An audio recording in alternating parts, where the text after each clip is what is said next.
Let me ask you a serious question. Sure. Do you believe you have a purpose, an ultimate purpose in life? No. Okay.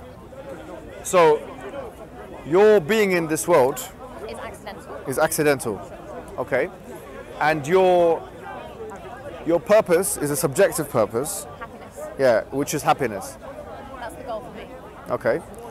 Now, let's start from the beginning, I think. Okay. Yeah? Okay. Yeah. Randomness, accidents.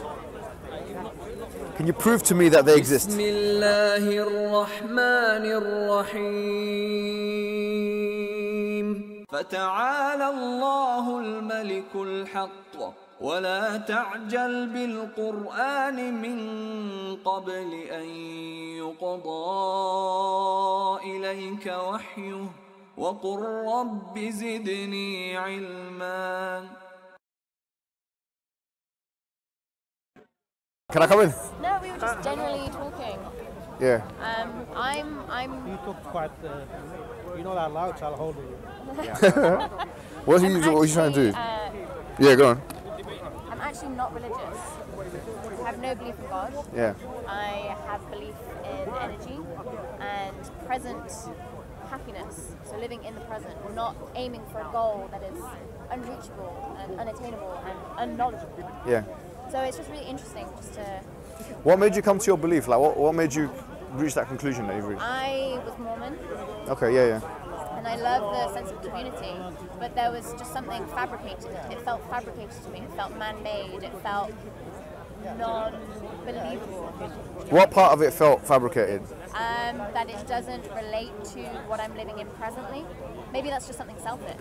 I'm all up for believing that we are individual people and we all need something a little bit different to help us reach our present happiness. If you need that belief, and I'm not patronizing in any way, if you need that belief that there is something out there for you to obtain and that makes you presently happy in this moment, I'm like, yes, you use That's that good, yeah? to help you live your full life. When you say you believe in energy though, what do you actually believe about energy? Energy is a construed term because energy could mean chemical reactions, which is just scientific. Yeah. You have your elements that hit each other, Yeah. and that creates a form of energy. So is that what you're talking about? Or? Potentially. Okay. I've not quite explored it. It Fair could enough. potentially mean spiritual meaning that there is an energy out there which not necessarily handpicks something like that is going to happen or I'm going to create this being, but it could mean that there is something subconsciously all happening like fate almost.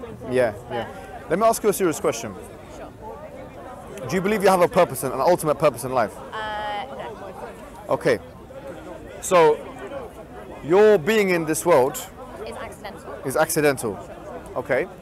And your purpose is a subjective purpose. Happiness. Yeah, which is happiness. That's the goal for me. Okay.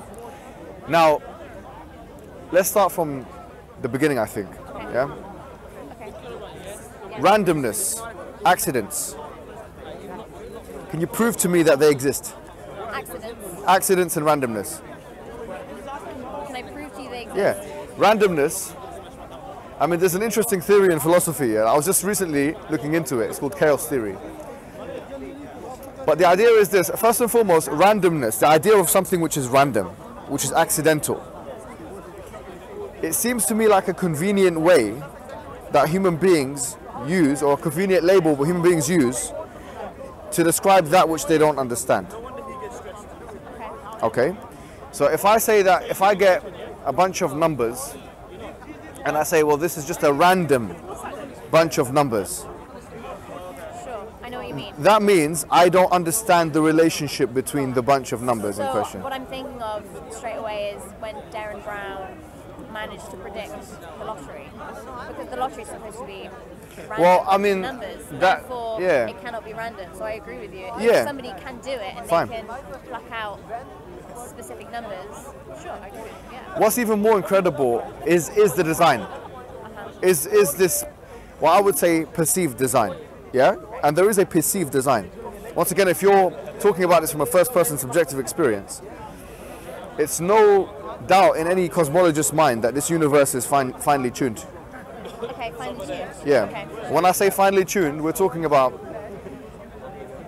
it allows for any life to exist in it. any kind of life to exist. And you'll find that all of the forces, because you were talking about energy, all of the forces like the electromagnetic force, the gravitational force, and these constants are finely tuned. Had they been any different, this universe would not exist, right? Subtle. Do you see what I mean? Sure. So my question to you is as follows: how can you account for that? How can I account for something being so finely tuned? How can you account for the reality that we see around us of design, the reality of design? I mean, we're living presently. Yeah. We have no concept of what happened 100 million years ago. Because Yeah. we have no account for it. Fine. So therefore, we yeah. cannot compare what we have currently to what was before, because that might have been completely different. Yeah. So I'm guessing you don't believe in evolution. Well, I mean, it depends on how you define evolution. Okay. Evolution is a valid scientific, well, if you're talking about Darwinian evolution, it's a valid scientific model for the data, the biological and the fossil record data. Well, that's a 21st century construct. Okay. And science, as we know from the philosophy of science, is a constantly evolving thing. Right. And just like we had steady state theory and now we have Big Bang cosmology, it's possible that we have today neo-Darwinian evolution, but tomorrow we'll have something else. And in fact, neo-Lamarckian evolution is taking, it's putting its mark in the biological world. So that's my stance on evolution. It's a valid scientific model, but it's not an ultimate truth. Okay, so it's only valid for the 21st century. Come 22nd century, we'll find something different. We don't know if we'll find something different or not, but we have problems of induction in science generally, so we can't generalize all of science or the future record or how science will be in the future with today's findings. In fact, with something really interesting one of my friends told me about was that actually, according to Henry Gee was one of the writers of Nature magazine. I think he had like a Nature magazine is probably the most prestigious journal on evolution, scientific enterprise and stuff. And he said that we don't have more than 99% of the fossil record. We don't have more than 99% of that information. So our assumptions about, for example, the theory of evolution is based on literally the 1%. So you're making a generalization, and we're making, like the scientific community is making a generalization on the 1%. But what we say about the theory of evolution is neither here nor there, because we're here, the idea of design, yeah, as I said to you before, is perceived. Okay. So I was talking about somebody recently, we were talking about the idea of beginning. So evolution obviously it's a process, it happens, right? In any religion there's a beginning. What's your concept of beginning? Because if there's a beginning, for example, Christianity with Adam and Eve, that was the beginning. That happened, and from them, from the decisions, created good, evil, humanity. Is there a concept of beginning? In Islam, because I'm Muslim, so in Islam, we do have a concept of beginning. First and foremost, if you want to talk about beginning,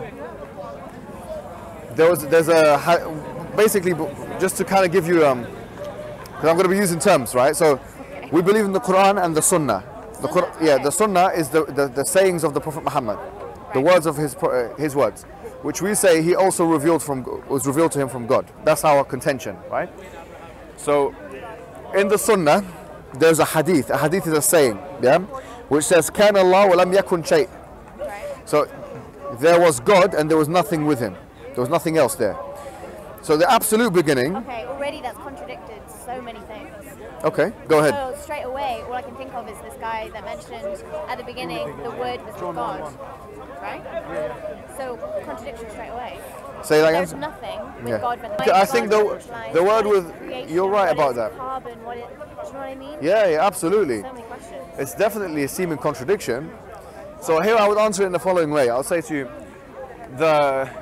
and the word was with God and the word was God is the Bible, not the Quran, first and foremost. Okay, but going back, it's come from the same place. Somebody who has stood here, who's gone, mentioned that it came from the same person, Angel Gabriel. Yeah, I understand. understand. The word comes from the same person. So if it comes from the same person, it should be the same word. So, it's contradictory. One more thing, the biblical text, we don't believe is fully intact. So we believe parts of it are true and parts of it are not true. How do we decipher what's true? Okay, so we believe that just we'll come to it, but can we put it as an asterisk and we'll come to Sorry, it? yeah. Yeah, we'll come to it. So Okay. just to let you know, for the purpose of coming, like, because we're building at the moment incrementally, I'll definitely mention the answer to that question. But the reason why, in a nutshell, really, is we believe that the Quran sieved all of the things that came before it in terms of corrupted things that have been omitted from the corpus, from the revelatory corpus, and things that have been put into it, inserted into it. Right. And that was why there was a need for the Quran, because it's the final testimony, it's the final testament. I thought the Quran was the direct word of God. It was, yeah. It is, yeah. So, It's sieved. no, so we're saying it sieves that which comes before. Explain that. Okay, maybe my terminology wasn't precise, yes, I apologize for Sieved that. means that some things come through, some things don't. No. It doesn't mean that If you it's not get the direct. Bible and you put it through the truth sieve, you'll have the Quran at the end of it. But how do we decide what's true and what's not? Yeah, so we would say that since the Bible was not preserved, according to our perspective, there was a need for another revelation to come down which would be preserved, which would basically reinforce the true parts of the Bible and clarify the faulty parts of the Bible. There's 40 parts of the Bible. Yes. According to the Quran is one of the words of the names of the Quran is Al-Muhaymin. وَمُهَيْمِنٌ عَلَيْهِ. In chapter 5 of the Quran, somewhere in the 60th or 70 verses, it says that the Quran is a muhaymin on the Bible or on the previous dispensation. So in other words, that which we have now of the Bible, you'll find in it things which are true and valid and things which are not. So that's the Islam position. This is the question that keeps happening. Yeah. How do we decide what's true and not? I think that's Yeah. what we need. That's the question. Definitely. All right. So let me go to your first question and then we'll come to that question, right? Because your first question was, what was the beginning? So You know what? I'm not even bothered about that question anymore. Really? I want to know why we decide what's true and what's not. okay, well, the answer to that question will link to this. So let me try and join both together, right? So we believe that the one and only is God. That in a biblical term, he's the Alpha. So he was always there. Okay. Okay. Actually, I'm gonna side note, but this is something we'll talk about later. Why did we decide that it was a man? It's not a man. It's not a man. It's not a man. We say him and alpha, Yes. Alpha is a biblical term. I said this anyways. so it doesn't necessarily mean. It's not No. necessarily The word alpha, not alpha male. The word alpha, the alpha and omega. Alpha means the beginning, Right. Okay. right? Okay. Okay. No, you're absolutely right. God is genderless according to us, Interesting. Okay. right? So, in fact, in chapter 42 of the Quran, verse 10, it says, "Laysa kamithlihi shay'un wa huwa as-sami' al-basir," that there's nothing like him at all, and he is all seeing, all hearing. He.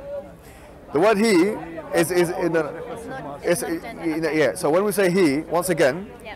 it's just the default of some languages. So it's just us that's social constructed it Yeah, to be a masculine, word, absolutely. and therefore a man. Yeah. So, but language has to be basically words have to be in conformity with linguistic norms. So from an Islamic perspective, huwa, which is the third person pronoun which references things, so damir, it is the default. So in most cases, if you're talking about anything, you say huwa. But sometimes that it can apply to male and female. Hum can apply to male and female. But anyways, the point being is this. Going back, so God was there, nothing else was there. So God created a variety of different things, of which the universe was one of them. He created it with precision and design. Usually when I have this discussion with atheists, I take him the other way around. So I say to them, look at the design, what must be the characteristics of the thing that put this into effect? And they would say to me, well, I had to have intelligence, I had to have the power. I disagree, but okay. Yeah, well, some of them would say that, some of them would disagree as well, right?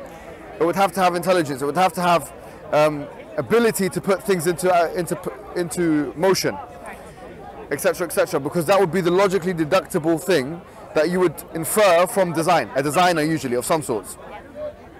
So unless you believe in randomness, which you can't prove. No, I don't believe in randomness. I believe in organic energy, which is elements, which is chemical reactions. That's fine. It's something that needs intelligence. It just happens. It's a natural.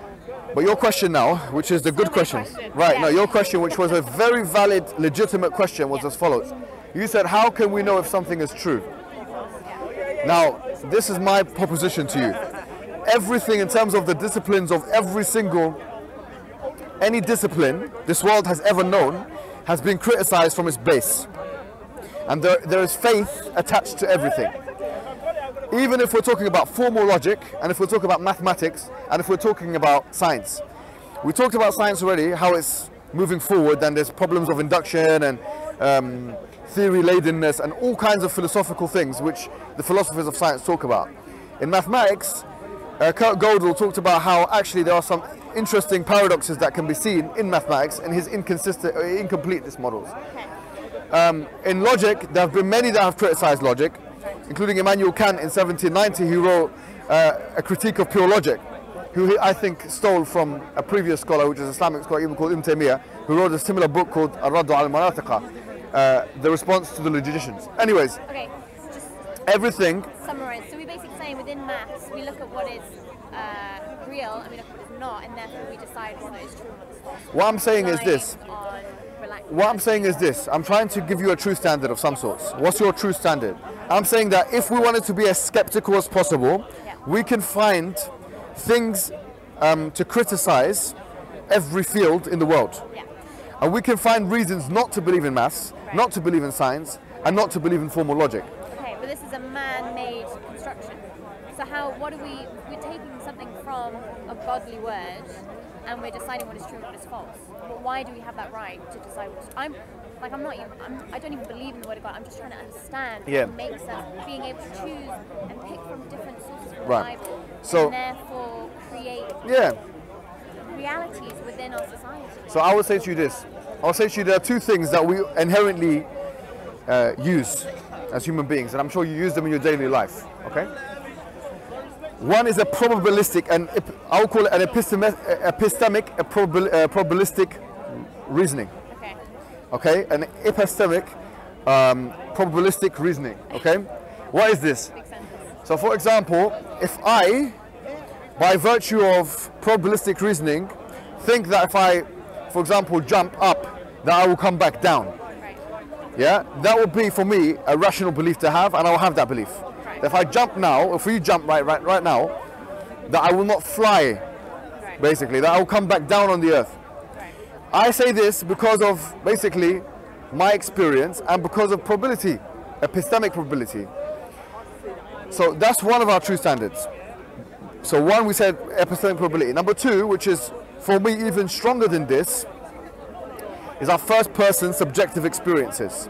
There are some things which cannot be proven using a third person narrative. So for example, consciousness, the mind, mathematics, all of those things can't be proven using a third person narrative. You can't put mathematics under a microscope. You can't put your mind under a microscope, and you can't put your consciousness under a microscope.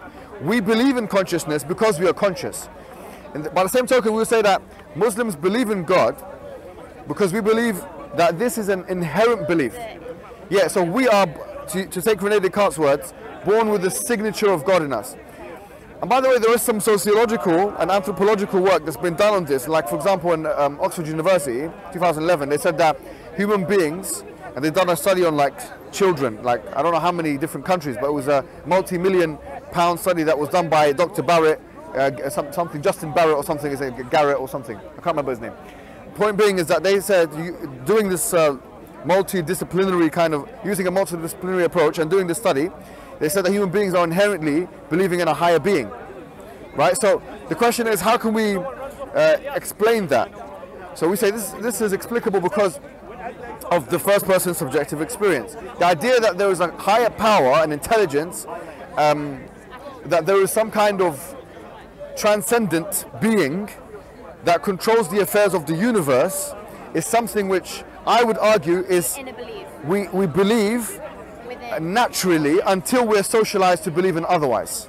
Right. Which is exactly what the Prophet told us. He says, I mean, it doesn't matter about the Prophet because we've already established it's something that we believe within. Right. From mind. Yes. And then social construct later. So what the Prophets come to do from an Islamic perspective is just reinforce that which you already know. Which is why the Quran is actually referred to, one of the names of the Quran is as dhikra. Dhikra or dhikr. Sorry. Dhikr is basically a remembrance. So it's dhikr, it's a remembrance. It's there to remind you that which you already know. That's all that the Quranic, or I would even argue all the prophets came with. prophets and our narrative, our meta-narrative of religion, came to tell people to believe in the one God, worship in one God, submit your will to that one God. That way you'll be one with nature in that sense. And then after doing that, you can start doing things like giving in charity and following the guidelines of God as per that particular religion. Can we argue that this inner belief is just this natural spirituality that comes within? Again, going back to energy, understanding, consciousness, yes. And then social construct comes later, and that's where religion comes in. Well, I mean, you could argue this. You could argue just about anything, right? But the point is, arguments are just words unless they're backed with evidences. And evidences have to be probabilistic and all first-person subjective in order for us to accept them. With the problem of the nature versus nurture debate, which is the debate in philosophy and also psychology, is actually that it's kind of like a double-edged sword, because you can never reach the bottom of something. Feminists will come and say, look, pink is a social construct. Okay, pink for females is a social construct. Evolutionists, by the way, so I was reading some books that were saying that actually it's not a social construct, because they say that when men were hunter-gathering and they came back, and then women were, sorry, he's not even a Muslim. Yeah, he's not. And so when they were cutting, like for example, they come with meat, and then women would usually cut up meat, and they see blood, so that would become part of their psyche. And I've seen weird things written about this, but the idea is, to what extent is something a social construct is a question that cannot be answered in a definitive way in most cases. In a definitive way in most cases. Right. In some cases you can, but in a definitive way it's very difficult. So for someone who's secular and anti-religious, they'll say, listen, religion is the opiate of the masses and it's a social construct. The religious person will say, actually religion is not a social construct, it's a divine thing. You have it, it's a spiritual first-person reality anyways, and then we have the arguments back and forth. So you can make an argument for or against, but you can never get to the bottom of it, because I don't think you can reach that kind of definitiveness. That we can agree on. Yeah.